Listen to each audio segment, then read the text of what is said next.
tudo bem? Como estão? Sejam bem-vindos. Vamos a mais uma aula de geografia. Hoje eu vou tentar fazer uma coisa diferente. Eu estou compartilhando uma tela com vocês. Vocês estão vendo? Então, nós vimos nas aulas anteriores várias informações e a caracterização geográfica, e aí envolve a caracterização política, econômica, social e cultural, né? Mas eu chamo de caracterização geográfica, dessa porção do continente americano, chamada de América Central. E, em cima disso, nós analisamos o setor primário, o setor secundário e o setor terciário, certo? A composição econômica desses países que fazem parte. Volto a lembrar a vocês que é muito importante entender aquelas palavrinhas mágicas referentes à América Central. São duas. Alguém pode me dizer quais são? Insular e istmo. Aí. Então, vamos lá. O assunto de hoje, na América Central, né, que é uma ligação que existe, que não havia antes, né, uma ligação artificial entre o Oceano Atlântico a leste e o Oceano Pacífico oeste, que é o chamado Canal do Panamá.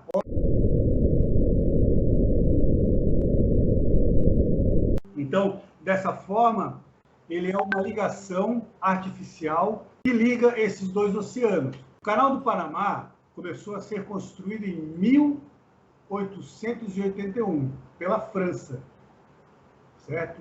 Contudo, por causa dos problemas de engenharia, as obras foram paradas.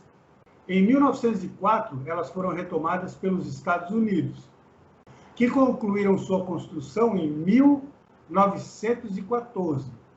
Na época da construção do canal pelos Estados Unidos, a província do Panamá, que era um território da então República Gran Colômbia, foi invadida pelos estadunidenses, que incentivaram a independência da província.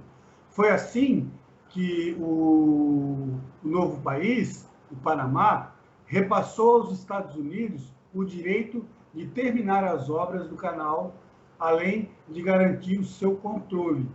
Ou seja, o canal possibilita, como eu já falei, a passagem de embarcações do Oceano Pacífico ao Oceano Atlântico.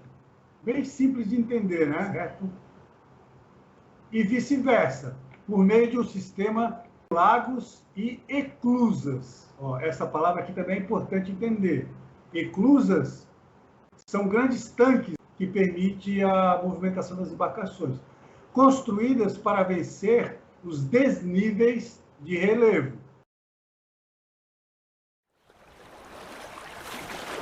A obra encurta o tempo de viagem, pois antes os navios tinham que percorrer enormes distâncias. Um navio que estava na região do Mar do Caribe, por exemplo, teria que contornar a América do Sul para chegar ao Oceano Pacífico.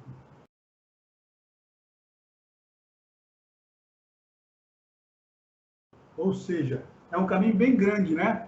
Foi encurtado, digamos assim. Então, essa figura aqui, que vocês têm, apresenta para vocês o então construído Canal do Panamá. Como vocês podem ver aqui, à direita, Oceano Pacífico, que é o oeste, e à esquerda, o Oceano Atlântico, que fica a leste. Dessa forma, o homem construiu, em virtude dessa estrutura, uma ligação entre o Oceano Pacífico e o Oceano Atlântico, ou, então, vice-versa, do Oceano Atlântico também ao Oceano Pacífico.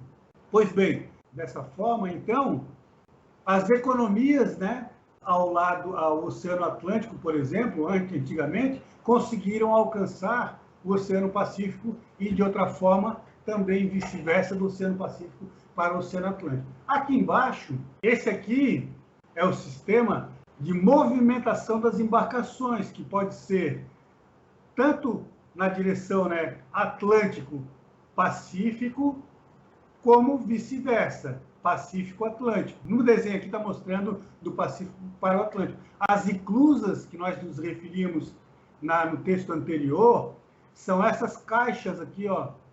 São caixas gigantescas, né? Tem que lembrar que esses navios, eles são aqueles navios cargueiros que vocês podem muito bem visualizar no Porto de Vitória, no Porto de Praia Mole, lá em Serra. E aí, dessa forma, olha só, o navio entra na inclusa, ela é cheia d'água, ele alcança um nível mais alto, o navio entra, a inclusa é cheia novamente, o navio passa, entra em outra inclusa, vai lá para o nível das águas do lago, passa pelo lago, entra em outras inclusas no lado posterior do lago, desce e chega então ao Oceano Atlântico, como eu falei para vocês. E dessa forma, então, realiza-se a passagem das embarcações cheias de produtos industrializados dos mais diversos setores, as regiões que abrangem o Oceano Atlântico e as regiões que abrangem o Oceano Pacífico. Lembrando que, se não houvesse esse canal, não seria possível passar por aqui, tá? Tem todo um sentido político e econômico dentro desse contexto aqui, tá? Que vocês têm que observar bem profundamente para poder compreender uma questão que supostamente vai falar sobre isso num processo seletivo que vocês vão participar. Falou em Canal do Panamá, a primeira coisa que vai vir à mente de vocês é facilitação das rotas comerciais entre o comércio do Atlântico com o comércio do Pacífico. Vai ter ainda uma questão geopolítica que envolve o poder sobre a região, apesar de esse canal ele ser muito importante para o Panamá em si, né, em função do dinheiro que gera, circulação de mercadorias. Tá? Alguma dúvida, alguma pergunta?